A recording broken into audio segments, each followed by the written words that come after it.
Kitab Hakim-Hakim. Orang-orang Israel telah bersumpah di Mispa demikian. Seorang pun dari kita takkan memberikan anaknya perempuan kepada seorang Benyamin menjadi istrinya.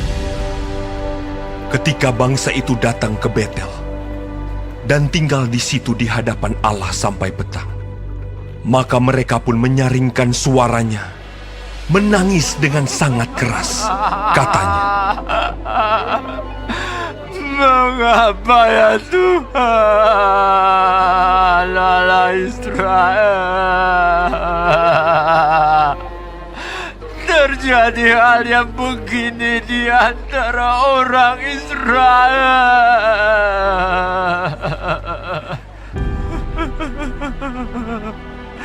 yakni bahwa hari ini satu suku dari antara orang Israel hilang." keesokan harinya pagi-pagi, maka bangsa itu mendirikan mezbah di situ, lalu mempersembahkan korban bakaran dan korban keselamatan. Pada waktu itu, berkatalah orang-orang Israel, "Siapakah dari seluruh suku Israel yang tidak ikut datang dengan jemaah ini untuk menghadap Tuhan?" sebab mereka telah bersumpah dengan sungguh-sungguh mengenai orang yang tidak datang menghadap Tuhan di Mispa. Demikian, pastilah ia dihukum mati. orang-orang Israel merasa kasihan terhadap suku Benyamin, saudaranya itu. Maka kata mereka, Hari ini ada satu suku terputus dari orang Israel. Apakah yang dapat kita lakukan kepada orang-orang yang tinggal itu dalam hal mencarikan istri? Karena kitalah yang bersumpah demi Tuhan untuk tidak memberikan seorang pun dari anak-anak perempuan kita kepada mereka menjadi istrinya. sebab itu berkatalah mereka, Dari suku-suku Israel, adakah satu yang tidak datang menghadap Tuhan di Mispa? lalu tampaklah bahwa dari Yabes Gilead tidak ada seorang pun yang datang ke perkemahan jemaah itu. Lalu diperiksa jumlah bangsa itu, dan tampaklah tidak hadir seorang pun dari penduduk Yabes Gilead. Maka perkumpulan itu menyuruh ke situ 12.000 orang dari orang-orang gagah perkasa dengan memerintahkan kepada mereka demikian, Pergilah, pukullah penduduk Yabes Gilead dengan mata pedang, juga perempuan-perempuan dan anak-anak. Tetapi perbuatlah begini, hanya semua laki-laki sajalah, dan semua perempuan yang telah pernah tidur dengan laki-laki harus kamu tumpas. mereka menjumpai di antara penduduk Yabes Gilead 400 orang anak gadis, perawan yang belum pernah tidur dengan orang laki-laki. Lalu gadis-gadis itu dibawa mereka ke perkemahan di Silo, di tanah Kanaan. Sesudah itu segenap umat itu menyuruh orang membawa pesan kepada Bani Benyamin yang ada di bukit Batu Rimon, lalu memaklumkan damai kepada mereka. Pada waktu itu, kembalilah suku Benyamin, dan kepada mereka diberikan perempuan-perempuan yang telah dibiarkan hidup dari antara perempuan Yabes Gilead, tetapi belum cukup juga jumlahnya bagi mereka. Maka bangsa itu merasa kasihan kepada suku Benyamin, karena Tuhan telah membuat keretakan di antara suku-suku Israel. Kemudian berkatalah para tua-tua umat itu, Apakah yang dapat kita lakukan kepada yang tinggal ini dalam hal mencarikan istri? Sebab perempuan-perempuan telah punah dari antara suku Benyamin. lagi kata mereka, Warisan orang-orang yang terluput itu haruslah tetap tinggal pada suku Benyamin, supaya jangan ada suku yang terhapus dari antara orang Israel. Tetapi kita ini tidak dapat memberikan istri kepada mereka dari anak-anak perempuan kita. Sebab orang-orang Israel telah bersumpah demikian. Terkutuklah orang yang memberikan istri kepada suku Benyamin. Lalu kata mereka pula, Setiap tahun ada perayaan bagi Tuhan di Silo yang letaknya di sebelah utara Betel, di sebelah timur jalan raya yang menuju dari Betel ke Sikem, dan di sebelah selatan Lebona. maka mereka berpesan kepada Bani Benyamin demikian. Pergilah menghadang di kebun-kebun anggur. Perhatikanlah baik-baik. Maka apabila anak-anak perempuan Silo keluar untuk menari-nari, baiklah kamu keluar dari kebun-kebun anggur itu, dan masing-masing melarikan seorang dari anak-anak perempuan Silo itu menjadi istrinya dan pergi ke tanah Benyamin. Apabila ayah atau saudaranya laki-laki datang untuk menuntutnya kepada kami, maka kami akan berkata kepada mereka, serahkanlah mereka itu kepada kami dengan rela hati. Sebab dalam pertempuran, kita tidak dapat menangkap seorang perempuan untuk menjadi istri mereka masing-masing. Memang kamu ini tidak memberikan anak-anak gadis itu kepada mereka. Sebab seandainya demikian, kamu bersalah. Jadi Bani Benyamin berbuat demikian. Dari gadis-gadis yang menari-nari yang dirampas itu, mereka mengambil perempuan. Jumlahnya sama dengan jumlah mereka. Kemudian pulanglah mereka ke milik pusakanya, lalu membangun kota-kotanya kembali dan diam di sana. Pada waktu itu, pergilah orang Israel dari sana, masing-masing menurut suku dan kaumnya. Mereka masing-masing berangkat dari sana ke milik pusakanya. Pada zaman itu, tidak ada raja di antara orang Israel. Setiap orang berbuat apa yang benar menurut pandangannya sendiri.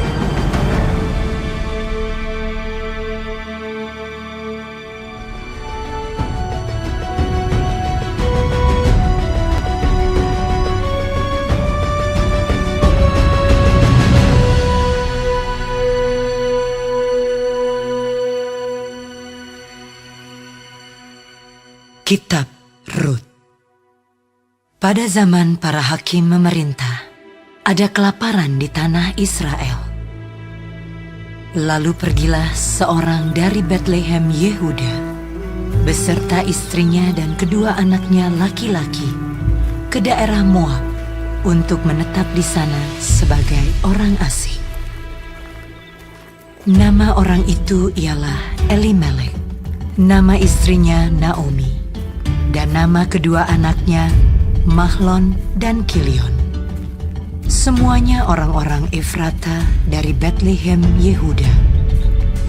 Dan setelah sampai ke daerah Moab, diamlah mereka di sana.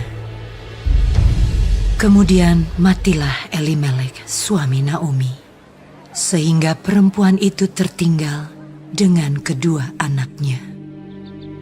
Keduanya mengambil perempuan Moab. Yang pertama bernama Orpa, yang kedua bernama Ruth. Dan mereka diam di situ kira-kira 10 tahun lamanya. Lalu matilah juga keduanya, yakni Mahlon dan Kilion, sehingga perempuan itu kehilangan kedua anaknya dan suaminya. Kemudian berkemaslah ia dengan kedua menantunya, dan ia pulang dari daerah Moab, sebab di daerah Moab ia mendengar bahwa Tuhan telah memperhatikan umatnya dan memberikan makanan kepada mereka. Maka berangkatlah ia dari tempat tinggalnya itu bersama-sama dengan kedua menantunya. Ketika mereka sedang di jalan untuk pulang ke tanah Yehuda, berkatalah Naomi kepada kedua menantunya itu, "Pergilah, pulanglah masing-masing ke rumah ibunya. Tuhan kiranya menunjukkan kasih-Nya kepadamu, seperti yang kamu tunjukkan kepada orang-orang yang telah mati itu dan kepadaku. Kiranya atas karunia Tuhan kamu mendapat tempat perlindungan masing-masing di rumah suaminya.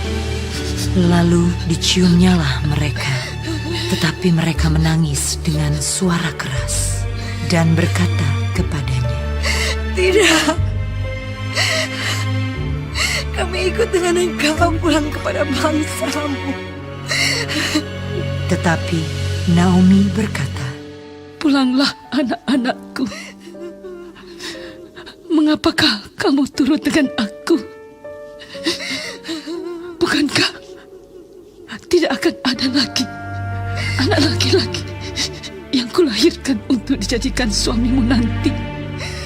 Pulanglah anak-anakku. Pergilah, sebab sudah terlalu tua aku untuk bersuami. Seandainya pikirku ada harapan bagiku, dan sekalipun malam ini aku bersuami, bahkan sekalipun aku masih melahirkan anak laki-laki, masakan kamu menanti sampai mereka dewasa? Masakan karena itu kamu harus menahan diri dan tidak bersuami? Janganlah kiranya demikian, anak-anakku. Bukankah jauh lebih pahit yang aku alami daripada kamu? Sebab tangan Tuhan teracung terhadap aku. menangis pula mereka dengan suara keras. Lalu Orpa mencium mertuanya itu minta diri. Tetapi Rut tetap berpaut padanya. Berkatalah Naomi, Telah pulang iparmu kepada bangsanya dan kepada para allahnya. Pulanglah mengikuti iparmu itu. tetapi kata Rut, Janganlah desak aku meninggalkan engkau, dan pulang dengan tidak mengikuti engkau. Sebab kemana engkau pergi, ke situ jugalah aku pergi. Dan di mana engkau bermalam, di situ jugalah aku bermalam. Bangsamu lah bangsaku, dan Allahmu lah Allahku.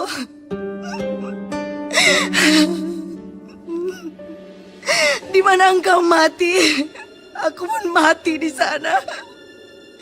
Dan di sanalah aku dikuburkan. Beginilah kiranya Tuhan menghukum aku. Bahkan lebih lagi daripada itu, jikalau sesuatu apapun memisahkan aku dari engkau selain daripada mau.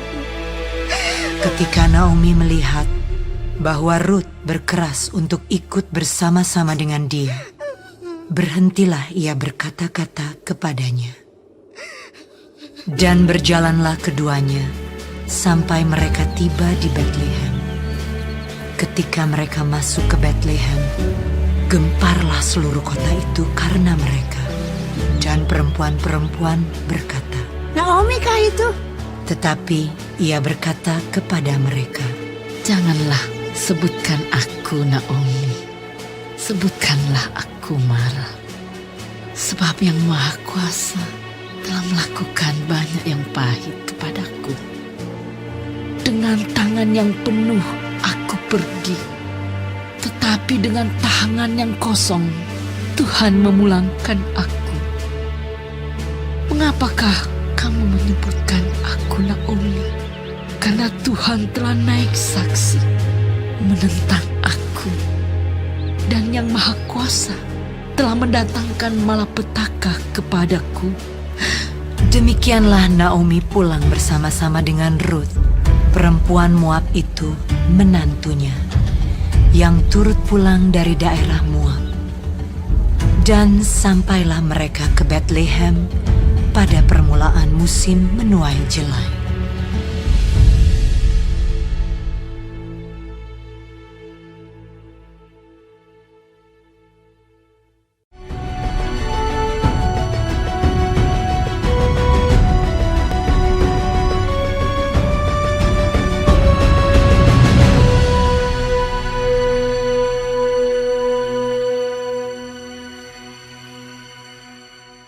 Kitab Rut.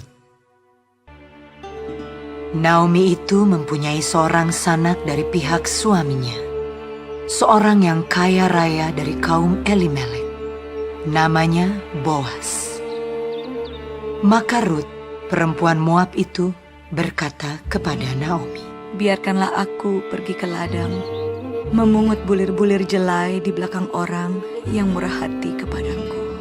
Dan sahut Naomi kepadanya, Pergilah, anakku. pergilah ia, lalu sampai di ladang dan memungut jelai di belakang penyabit-penyabit. Kebetulan ia berada di tanah milik Boas, yang berasal dari kaum Elimelek. Lalu datanglah Boas dari Betlehem. Ia berkata kepada penyabit-penyabit itu, Tuhan kiranya menyertai kamu. jawab mereka kepadanya. Tuhan kiranya memberkati Tuhan. Lalu kata Boas kepada bujangnya yang mengawasi penyabit-penyabit itu, Dari manakah perempuan ini?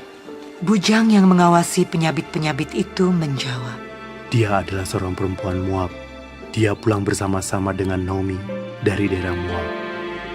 Tadi ia berkata, Izinkanlah, kiranya aku memungut dan mengumpulkan jelai dari antara berkas-berkas jelai ini di belakang penyabit-penyabit. Begitulah ia datang dan terus sibuk dari pagi sampai sekarang. Dan seketika pun ia tidak berhenti.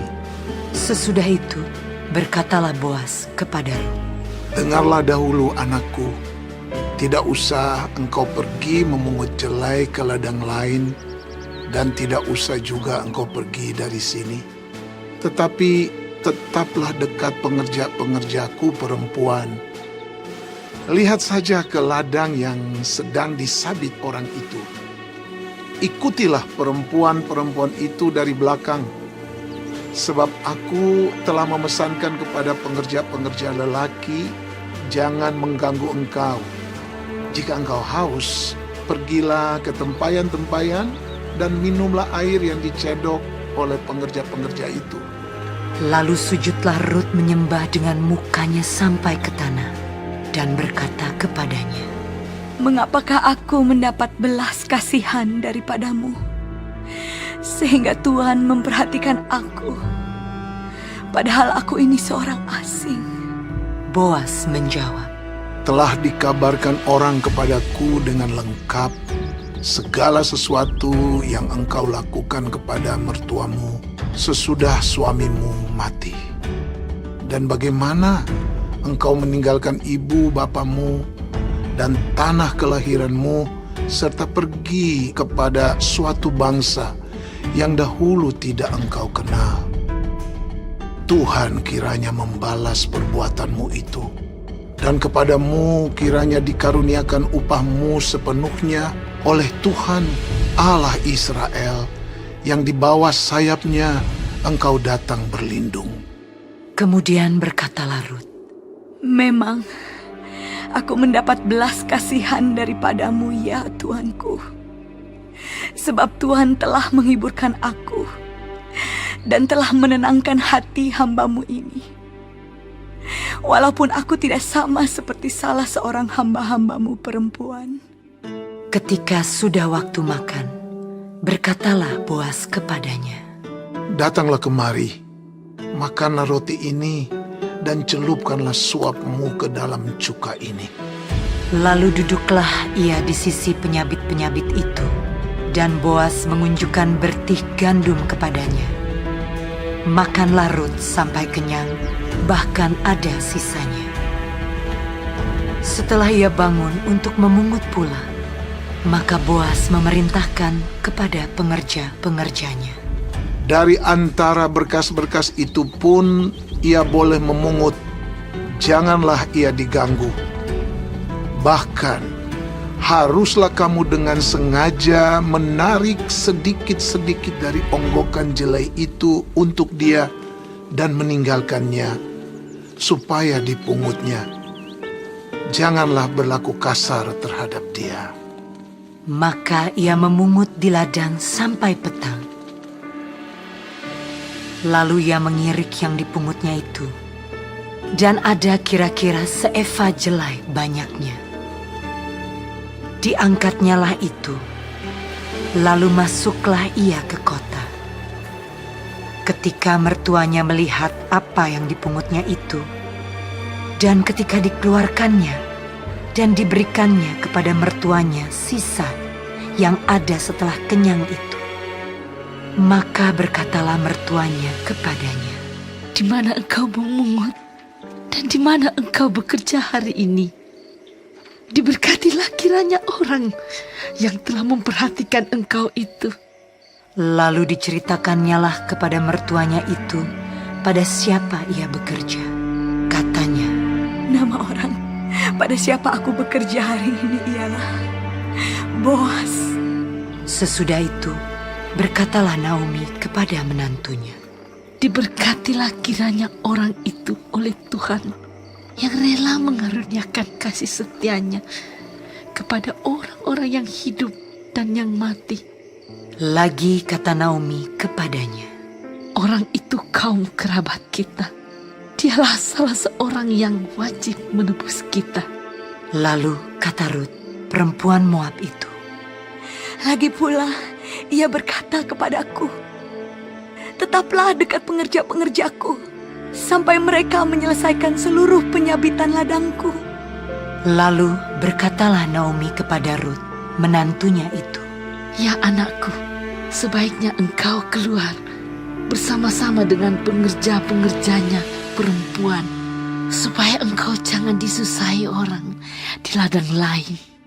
Demikianlah Rut tetap dekat pada pengerja-pengerja perempuan Boas untuk memungut, sampai musim menuai jelai dan musim menuai gandum telah berakhir.